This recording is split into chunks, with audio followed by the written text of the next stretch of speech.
let's talk some NFL.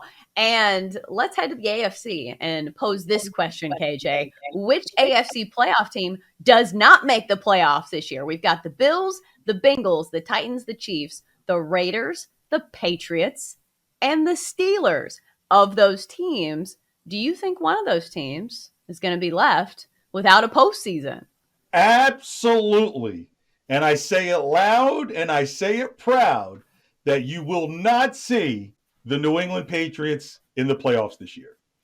The big story, obviously, here in Boston is that, look, there is no offensive coordinator, and it's between Joe Judge and Matt Patricia. Now, Matt Patricia was the head coach of the Lions.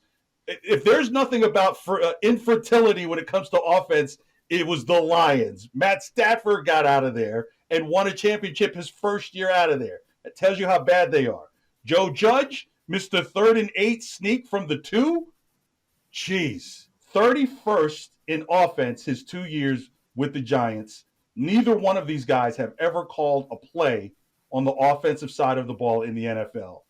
So with the developing Mac Jones and kind of like really like a buffet of coaches being your offensive coordinator, not only are the Patriots not going to the playoffs, they won't even have a winning record this year.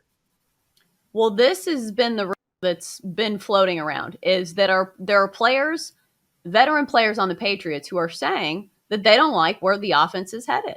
And I'm not sure if that's true or not, but still, the coaching hires that Bill Belichick has made have been a little questionable. Like you said, Matt Patricia, Joe Judge, what are we doing here? And if this was any other head coach besides Bill Belichick, wouldn't people be screaming at him? Well, they kind of are now. And part of the theory is, and some of the thinking here is like, Bill, the mumbled answers were cool when you were winning, but this is almost near egregious of what's going on. I've had this theory that I believe Bill Belichick is working on his exit plan to get out of New England. He just can't give 2 weeks notice and say it's over, but he's doing the small stuff like removing files from desks underneath and taking a couple of hard drives that he hasn't used in a few years, and he's stuffing them into simple book bags day by day, and you don't know that it's happening, but it's all happening under your nose. This is absolutely egregious.